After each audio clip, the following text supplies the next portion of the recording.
ஆமா அண்ணே, மோடி அவர்களை தமிழன்னு சொன்னா தமிழ்நாட்டில் பிறந்திருக்க வேண்டிய அவசியம் கிடையாது. தமிழ் உணர்வும் தமிழ் பாசமும் யாருக்கு இருக்கோ அவங்களும் தமிழர் தான். இன்னைக்கு ஓங்கோல்ல இருந்து வந்தவங்க எல்லாம் தமிழர்னு சொல்றாங்க.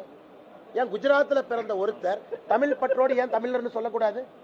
ஏங்க சொல்றது கரெக்டா? திமுக அமைச்சரவையில 35 அமைச்சரை பாருங்க, எத்தனை பேருடைய பூர்வீகம் தமிழ்நாடு? நீங்க சொல்ற அதே பவுண்டரி நான் எடுத்துக்கிறேன். 35 அமைச்சர்கள்ல எத்தனை பேருடைய பூர்வீகம் தமிழ்நாடு?